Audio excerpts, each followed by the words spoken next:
नमस्कार दोस्तों, मधुर श्रावणी के तीसरे दिन की कथा 2 है, जिसमें से पहली कथा है पृथ्वी का जन्म और दूसरी कथा है समुद्र मंथन। शुरुआत करते हैं पहली कथा से। पृथ्वी का जन्म। ब्रह्मा ने सभी देवताओं की एक सभा बुलाई और उन्होंने बताया कि संसार में इतना पाप फैल गया है कि पृथ्वी रसातल में भाग गई है और उसे किसी प्रकार उबारना होगा। फिर सभी ने मिलकर पृथ्वी से आग्रह किया और ऊपर आने के लिए कहा। पृथ्वी ने कहा, मैं नहीं आऊंगा, मैं कैसे आ सकता हूँ? लोग मेरा अपमान करते हैं, लोग मेरे ऊपर रहते हैं और मेरे ऊपर अपना मल फेंक देते हैं। देवताओं ने कहा, इसके बारे में चिंता मत करो। जो कोई भी आपके ऊपर शौच करेगा और उसे देखेगा वह दोषी होगा, तब आपको असहजता महसूस नहीं होगी। अगर कोई बिना माफी मांगे आप पर कदम रख दे तो यह पाप होगा। तब पृथ्वी रसातल से ऊपर आने के लिए राजी हो गई। रसातल से भगवान विष्णु ने कछुए का रूप धारण किया और उसे अपनी पीठ पर उठा लिया। पृथ्वी हिलती रही, इसीलिए मिट्टी की तलाश की गई। अगस्त मुनि तपस्या कर रहे थे, उनकी जांघ के नीचे से मिट्टी निकाली गई। विष्णु ने मछली का रूप धारण करके पृथ्वी को उठाया, लेकिन फिर भी पृथ्वी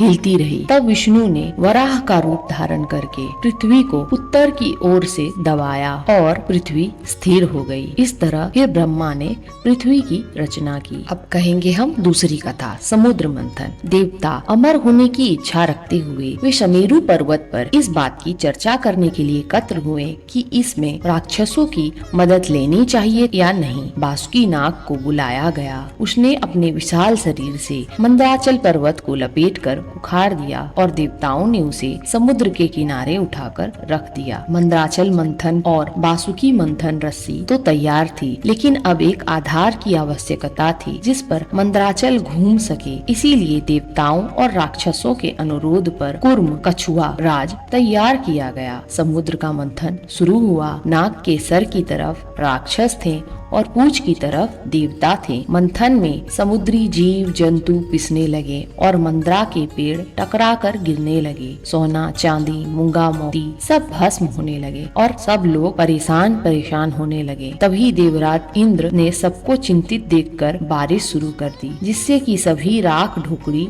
समुद्र में चली गई। समुद्र का खारा पानी दूध बन गया, जो दोबारा मंथन करने पर घी बन गया। धीरे धीरे समुद्र से लक्ष्मी, सूर्य, उच्च श्रवा घोड़ा निकला, जिन्हें चंद्रमा ने ले लिया था। फिर धनवंतरी अमृत लेकर प्रकट हुए। फिर विष निकला, जिससे सभी बेहोश होने लगे। फिर शिव ने सारा जहर पी लिया और बेहोश हो गए। लेकिन सभी बिसहरा नाग, बिसहरी चींटी सभी ने मिलकर महादेव के शरीर से जहर निकाला, लेकिन शिव के अनुरोध पर कुछ जहर उनके गले में छोड़ दिया, जिससे कि उनका गला काला हो गया और तभी से उनका नाम नीलकंठ कहलाया। देवताओं और दानवों में अमृत के लिए लड़ाई छिड़ गई। दानवों ने अमृत में अपना हिस्सा मांगा और देवताओं को डर था कि अमृत के बिना ही दानव बहुत शक्तिशाली हैं और उन्होंने कई बार देवताओं को हराया है और उन्हें स्वर्ग से निकाल दिया है। तो अमृत पाने के बाद पता नहीं क्या होगा।